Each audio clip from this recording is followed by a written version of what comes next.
রমজান মাসে 10 দিন করে ভাগ করা হয়। প্রথম 10 দিন, দ্বিতীয় 10 দিন, তৃতীয় 10 দিন। আপনারা শুনে থাকবেন, আউয়ালুহু রহমা ওয়া আওসাতুহু মাগফিরাত। প্রথমটা হলো রহমত, দ্বিতীয় হলো মাগফিরাত, আর শেষে হলো ওয়া আখিরুহু ইতকুম মিনান নিরান, জাহান্নাম থেকে নাজাত। রমজান মাসের একটা রাত আছে, মানে রাতটার নাম হলো লাইলাতুল কদর। কোরআনে আল্লাহ পাক বলেছেন সূরা দুখানে, ইন্না আনজালনাহু ফি লাইলাতিন মুবারাকা, পবিত্র রাত আমি নাযিল করেছি। তার মধ্যে একটা হলো লাইলাতুল কদরের রাত। লাইলাতুল কদরের রাতটা কবে শুনে নিন। 20 রোজার পর থেকে, 20 পর থেকে 21, 23, 25, 27, 29 বেজোড় রাতগুলো হলো লাইলাতুল কদরের রাত। কিছু বুঝতে পারছেন বাবা? লাইলাতুল কদরের রাত, এই রাতে কি হয়েছিল? কোরআন নাযিল হয়েছিল। আর এই রাতের গুরুত্ব কি? লাইলাতুল কদরে খায়রুম মিন আলফি শাহর, এই রাতে ইবাদত করা হলো 1000 মাস ইবাদতের থেকে উত্তম। জোরে বলুন সুবহানাল্লাহ। কথা বুঝতে পারছেন? 3টে জিনিস কোনো দিন ব্যাকে আসে না, সব সময় সামনের দিকে যায়। 1 নাম্বার, ধনুক থেকে তীরটা বের হয়ে গেলে ওই তীরটা আর কোনো দিন ব্যাকে আসে না। 2 নাম্বার, দেহ থেকে আত্মাটা বের হয়ে গেলে ওটা আর পৃথিবীতে রিটার্ন দেওয়া হয় না। 3 নাম্বার, জবান থেকে কথা বের হয়ে গেলে ওটা আর ব্যাকে আসে না। এজন্য 1 ঘন্টা ওয়াজ করতে গেলে 3 ঘন্টা কিতাব পড়তে হবে, 3 ঘন্টা কিতাব মোতালিয়া করতে হবে 1 ঘন্টা ওয়াজ করতে গেলে। আপনি কি ভাবছেন? ছোট্ট একটা উদাহরণ দিই। একটা প্রাইমারি স্কুলের টিচার, তিনি ক্লাস 1-এ গিয়ে একটা ক্লাস করেন 40 মিনিট, মাসের শেষে তার মাইনে হলো 40,000 টাকা। আর ক্যালকাটা ইউনিভার্সিটির একজন লেকচারার MA সেকেন্ড ইয়ারে গিয়ে একটা ক্লাস করেন 40 মিনিট, মাসের শেষে তার মাইনে হলো 1.5 লক্ষ টাকা। কেন? মনে রাখবেন, সব জায়গাতে যদি পরিশ্রম করলে সফলতা আসতো, তাহলে বনের রাজা গাধাই হতো, সিংহ আর হতো না। সিংহ 16 ঘন্টা ঘুমায়, গাধা 16 ঘন্টা খাটে। কিন্তু টেকনিক্যাল প্রবলেম হলেই সব শেষ। আমার বাপেরা, একটু ধৈর্যের পরিচয় দিন। চলুন একটা একটা করে বলার সুযোগ দিন বাবা। চলেন, এই যে কালেমায়ে তৈয়বাটা পড়লেন, এই কালেমায়ে তৈয়বাকে বারে বারে বলার নাম জিকির বলে। কি বললাম বাবা? জিকির। আমাদের মাথায় ওটাই ঢোকানো আছে যে কালেমায়ে তৈয়বাকে বারে বারে বলার নাম জিকির, তাই তো না বাবা? ওই জিকির শব্দের কতগুলো মানে হয় দেখুন, সব কোরআন থেকেই বেরোচ্ছে। দেখুন জিকির, সব জিকির দেখুন, চমকে যাবেন। 1 নাম্বার, জিকির মানে হলো কোরআন। কি বললাম বাপ? জিকির মানে কি? কোরআন। দলিল কোরআনই আল্লাহ বলছেন, ইন্না নাহনু নাযালনা যিকরা ওয়া ইন্না লাহু লাহাফিজুন। 14 নম্বর পারার 1 নম্বর পৃষ্ঠা 8 নম্বর লাইন, সূরার নাম সূরা হিজরের 9 নম্বর আয়াত। আমি আল্লাহ জিকির নাজিল করেছি, তার মানে কোরআন নাজিল করেছি। এখানে জিকির মানে লা ইলাহা ইল্লাল্লাহ বলা নয়, জিকির মানে কোরআন। আমি আল্লাহ জিকির নাজিল করেছি, তার মানে আমি আল্লাহ কোরআন নাজিল করেছি। ওয়া ইন্না লাহু লাহাফিজুন, আর এই জিকিরকে হিফাজত করার মালিক হলাম আমি আল্লাহ, তার মানে এই কোরআনকে হিফাজত করার মালিক হলাম আমি আল্লাহ। জোরে বলো। কি ভাবলেন? এখানে জিকির মানে লা ইলাহা ইল্লাল্লাহ নয়, জিকির মানে কোরআন। 2 নাম্বার, জিকির মানে দেখুন, জিকির মানে হলো উপদেশ। কি বললাম? উপদেশ। দলিল এই কোরআনই আল্লাহ বলেছেন, ফাযাক্কির বিল কুরআনি মান ইয়াখাফু ওয়াঈদ। 26 নম্বর পারা 19 নম্বর পৃষ্ঠার 12 নম্বর লাইন, সূরার নাম সূরা কফের 45 নম্বর আয়াত। আল্লাহ বলছেন ফাযাক্কির, নবী মানুষকে উপদেশ দান করো। কিসের মাধ্যমে উপদেশ দেবে? যাই তাই ওয়াজ করা যাবে না। বিল কুরআন, কোরআনের মাধ্যমে মানুষকে উপদেশ দান করো। এজন্য ওয়াজ করতে গেলে কি ওয়াজ করতে হবে আল্লাহ কোরআনে বলে দিয়েছে, উদউ ইলা সাবিলি রাব্বিকা বিল হিকমা ওয়াল মাউইজাতিল হাসানা ওয়াজাদিলহুম বিল্লাতী হিয়া আহসান। 14 নম্বর পারা 20 নম্বর পৃষ্ঠার একেবারে 10 নম্বর লাইন, সূরার নাম সূরা নাহলের মধ্যে আল্লাহ বলে দিলেন, নবী মানুষদেরকে ভালো পথে ডাকো 2টো জিনিসের মাধ্যমে। 1 নম্বর হলো জ্ঞান বিজ্ঞান যুক্তি তর্কের মাধ্যমে, আর সুন্দর সুন্দর উপদেশ বলির মাধ্যমে। আপনি কি ভাবলেন যাই তাই ওয়াজ করবেন? এত সোজা? এত সোজা নয়। একটু ধৈর্যের পরিচয় দিন, একটা একটা করে পেয়ে যাবেন। চলুন, তাহলে 1 নাম্বার হলো জিকির মানে কোরআন, 2 নাম্বার জিকির মানে কি পেলাম বাবা? উপদেশ। কি বললাম বাবা? উপদেশ। 3 নাম্বার জিকির মানে দেখুন, জিকির মানে হলো স্মরণ করা বা মনে করা। কি বললাম? স্মরণ করা বা মনে করা। দলিল কোরআনে আল্লাহ বলছেন ফাজকুরুনি আযকুরুকুম ওয়াশকুরুলি ওয়ালা তাকফুরুন। 2 নম্বর পারা 2 নম্বর পৃষ্ঠা 11 নম্বর লাইন, সূরার নাম সূরা বাকারা 152 নম্বর আয়াত। আল্লাহ বলছেন তোমরা আমাকে স্মরণ করো, আমি আল্লাহও তোমাদের স্মরণ করব। তাহলে এখানে জিকির মানে লা ইলাহা ইল্লাল্লাহ নয়, জিকির মানে স্মরণ করা। আবার দেখেন 4 নাম্বার জিকির মানে নামাজ। কি বললাম?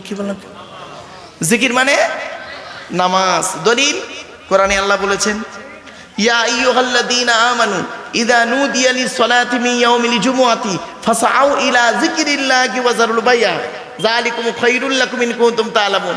28 নম্বর পারা 13 নম্বর পৃষ্ঠা 6 নম্বর লাইন, সূরার নাম সূরা জুমার 9 নম্বর আয়াত। হে ইমানদার বান্দাগণ, জুমার দিনে যখন তোমাকে আহ্বান করা হবে, ফাসআউ ইলা যিকরিল্লাহ আই ইলা সালাত, ছুটে চলে এসো আল্লাহ জিকিরের দিকে। তার মানে ছুটে চলে এসো নামাজের দিকে। এখানে জিকির মানে লা ইলাহা ইল্লাল্লাহ নয় বাবা, জিকির মানে হলো নামাজ। দেখেছেন সব জিকির।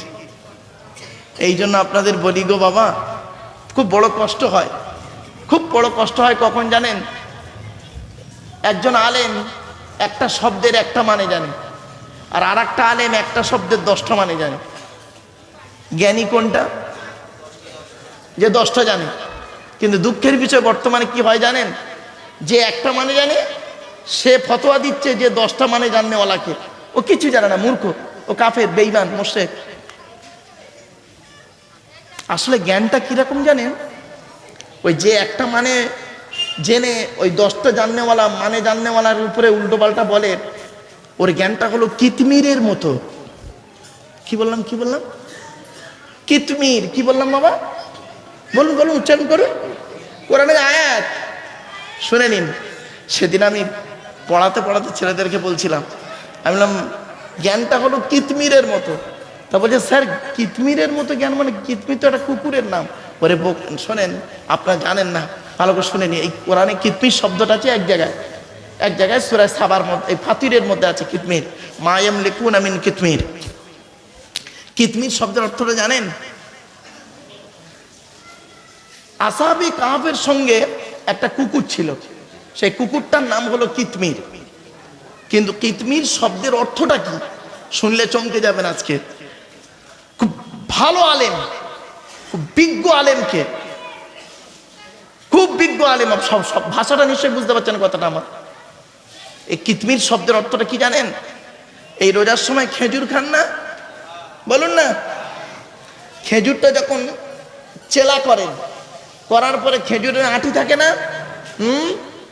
ওই আঁটির গায়ে দেখবেন একটা পাতলা সাদা পর্দা থাকে না? ওই সাদা পাতলা পর্দাটার আরবি হলো কিতমির। আল্লাহ বলছেন মা ইয়ামলিকুনা মিন কিতমির। আমাকে ছেড়ে তোমরা অন্য যাকে ডাকছো, আমার রসুলকে ছেড়ে দিয়ে, আমার কোরআন ছেড়ে দিয়ে, আমার রসুলের অনুসরণ বাদ দিয়ে তৃতীয় ব্যক্তির অনুসরণ করছো, তো তাহলে মনে রেখো তোমাদের অবস্থাটা হলো ওই কিতমিরের মতো। তার মানে খেজুরের আঁটির গায়ে যে পাতলা পর্দা আছে, ও যেমন মানুষের কোনো উপকার করতে পারে না, তো আমি এবং আমার রসুলকে বাদ দিয়ে অন্য তৃতীয় ব্যক্তির অনুসরণ করছো, মানে তোমাদের অবস্থা ওই কিতমিরের মতো। কিতমির মানে অন্য কিছু ভেবো না, জ্ঞানটা হলো কিতমিরের মতো। তার মানে ওই পাতলা পর্দার মতো, কোনো ভ্যালু নেই, মূল্য নেই, ইজ্জত নেই, দাম নেই, কিচ্ছু নেই। এবার বুঝতে পারছেন বাবা? প্রথমে ভাবছিলেন কিতমির একটা কুকুরের নাম, এইভাবে মনে মনে ভাবছিলেন কিতমির তো জান্নাতি কুকুর, ভালো কথা বলেছেন। কিন্তু বাবা যে বলার লোক ঠিক সে বুঝে নেবে, বাস্তবটাই বললাম বাবা। এজন্য অনুরোধ করে বলি আপনাদের, কোনোদিন কাউকে তাওহীন করবেন না, তাওহীন বেইজ্জতি করবেন না, তাওহীন অপমান করবেন না। আপনি মনে রাখবেন তাওহীন করলে সৃষ্টিকর্তা খুব নারাজ হয়ে যায়। চলুন একটা একটা করে হাদিস আপনাদেরকে দিচ্ছি বাপ, একটু ধৈর্যের পরিচয় দিন কোরআন হাদিসের আলোকে। চলুন এবার আসছি জিকির মানে নামাজ। 4 নাম্বার হলো জিকির মানে নামাজ। 5 নাম্বার এবার আসছি, জিকির মানে হলো গবেষণা করা, চিন্তা ভাবনা করা। কি বললাম বাবা? একটু বলেন আমার সাথে। দলিল কোরআনে আল্লাহ বলছেন। চলো, আল্লাযীনা ইয়াযকুরুনাল্লাহা কিয়ামান ওয়া কুউদান ওয়া আলা জুনুবিহিম ওয়া ইয়াতাফাক্কারুনা ফি খালকিস সামাওয়াতি ওয়াল আরদ। আয়াতটা কোথায় আছে? 4 নম্বর পারা 14 নম্বর পৃষ্ঠার আর 9 নম্বর লাইন, সূরার নাম সূরা আল ইমরানের 190 নম্বর আয়াত। আল্লাহ বলছেন, যারা দাঁড়িয়ে বসে শুয়ে আমাকে স্মরণ করে আর কি করে, ওয়া ইয়াতাফাক্কারুনা ফি খালকিস সামাওয়াতি ওয়াল আরদ, আসমান আর জমিনের সৃষ্টি সম্পর্কে, আসমান আর জমিনের সৃষ্টি সম্পর্কে যারা চিন্তা ভাবনা করে, ফিকির করে, গবেষণা করে। এখানে জিকির মানে গবেষণা করা। আর একটা দেখেন, জিকির মানে হলো আইন কানুন। কি বললাম বাবা? আইন কানুন, according to Islamic law, not only according to Indian law. কোরআনে বলা হয়েছে জিকির মানে আইন কানুন। কোথায়? 16 নম্বর পারা আল্লাহ বলছেন, অমান আ'রাদা আন যিকরি ফাইন্না লাহু মাঈশাতান দনকা ওয়া নাহশুরুহু ইয়াওমাল কিয়ামাতি আ'মা। 16 নম্বর পারার 19 নম্বর পৃষ্ঠার 12 নম্বর লাইন, সূরার নাম সূরা তাহার 124 নম্বর আয়াত। আল্লাহ বলছেন, যে ব্যক্তি অমান আ'রাদা আন যিকরি ফাইন্না লাহু মাঈশাতান দনকা, যে ব্যক্তি আমার ইবাদত বাদ দিয়ে, আমাকে ছেড়ে দিয়ে আমার ইবাদত থেকে মুখ ফিরিয়ে নেবে, তার পৃথিবীতে জীবনযাত্রা হবে টেনশনে টেনশনে। আর কিয়ামতের মাঠে আমি তাকে অন্ধ করে তুলব।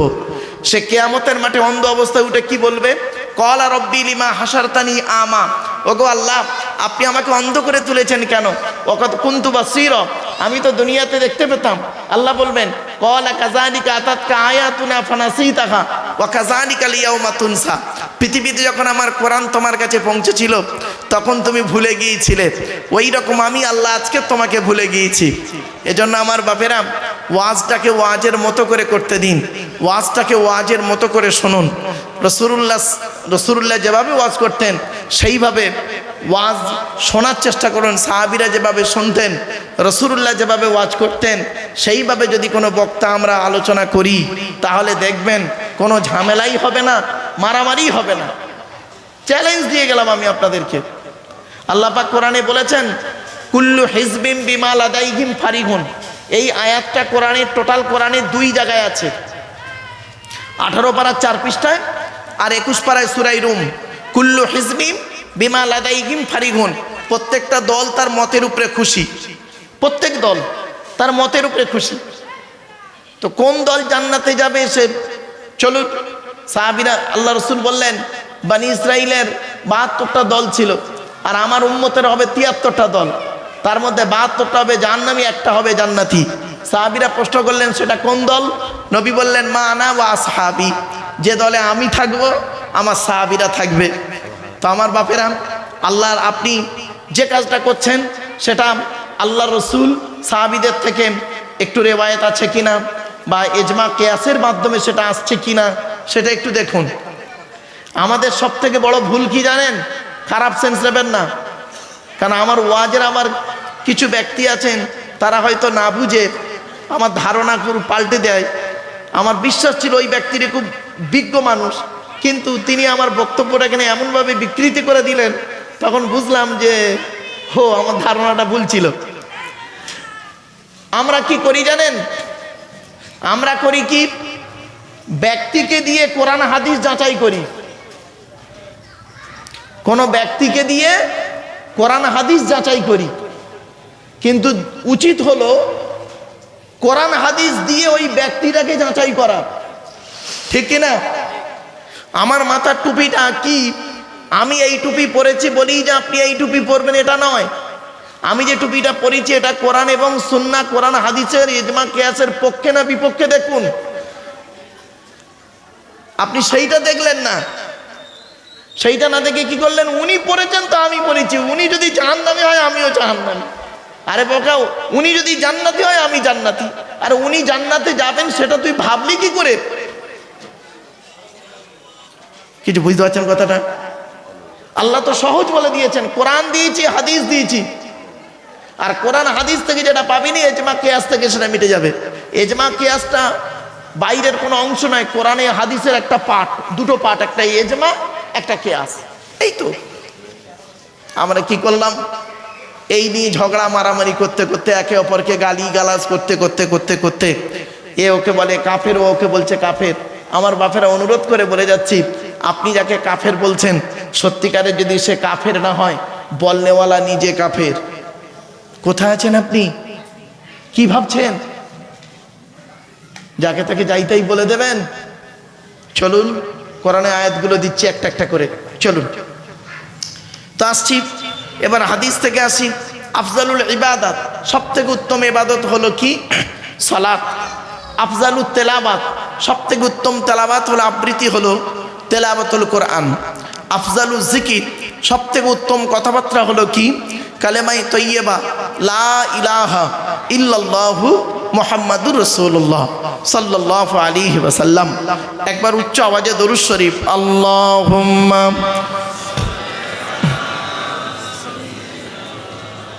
ঘড়িটাকে হারিয়ে গেল না কতটা। ওয়ালা আলি সাইয়্যিদিনা মাওলানা মুহাম্মদ। আল্লাহুম্মা আমিন। রব্বানা যালামনা আনফুসানা ওয়া ইল্লাম তাগফির লানা ওয়া তারহামনা লানাকুনান্না মিনাল খাসিরিন। রব্বি জিদনি ইলমা রব্বিরহামহুমা কামা রাব্বায়ানি সগীরা।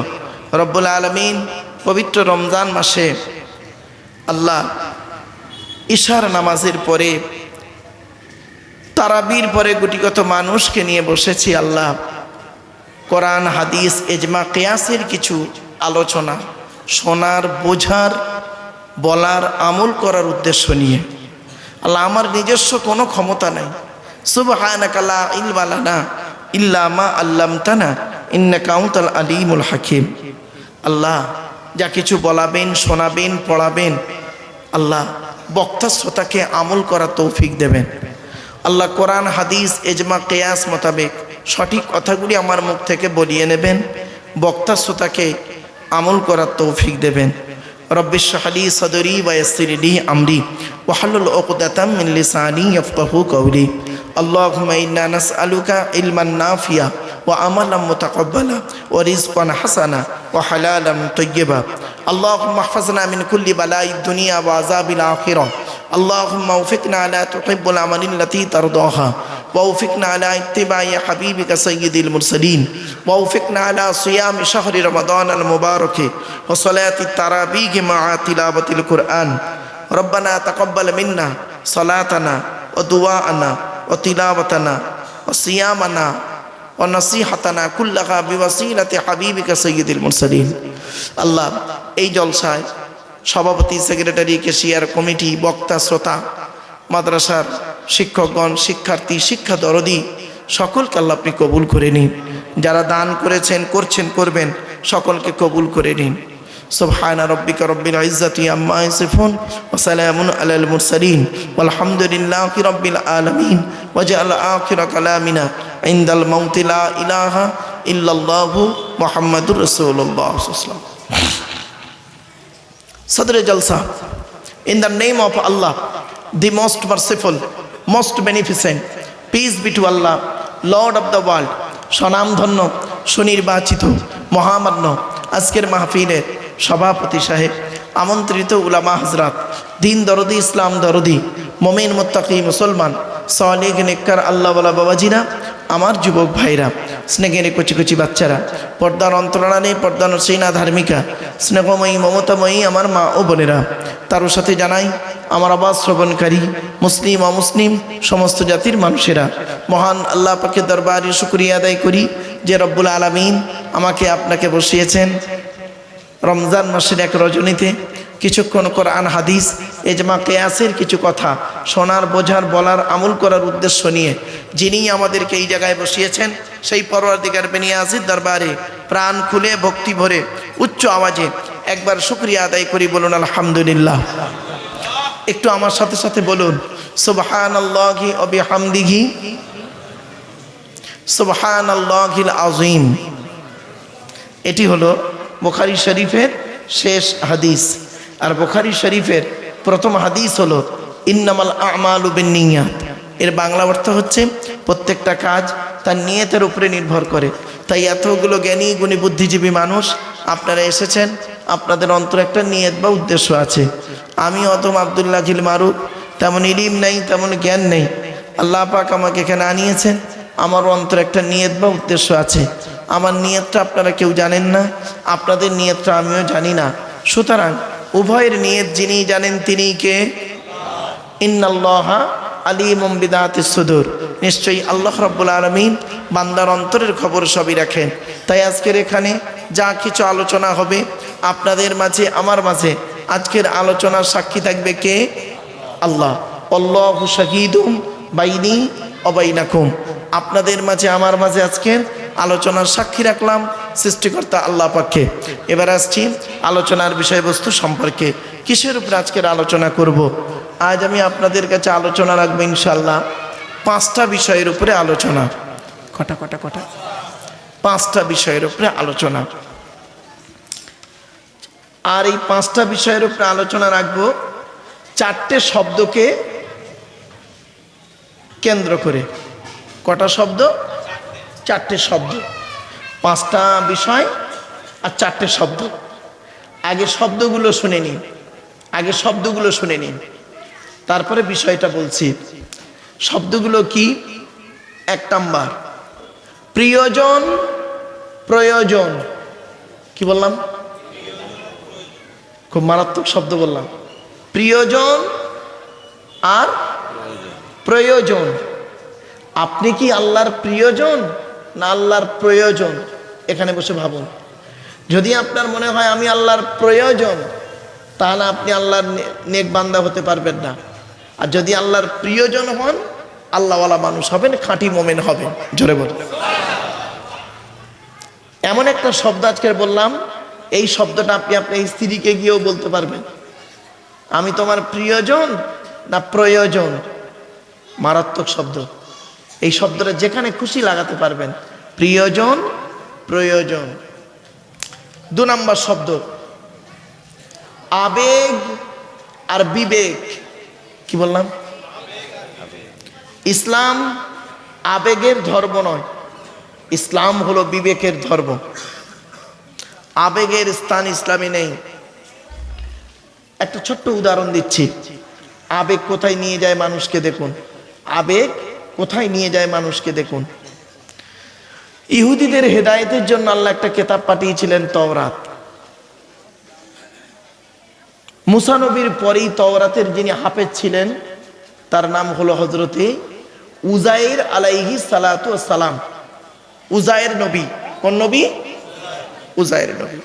তো ইহুদিরা উজাইর নবীকে ভক্তি করতে করতে করতে করতে আবেগে বলে ফেললো কি জানেন? এই উজাইর নবী নয়, উজাইর নবী নয়। কি বাবা?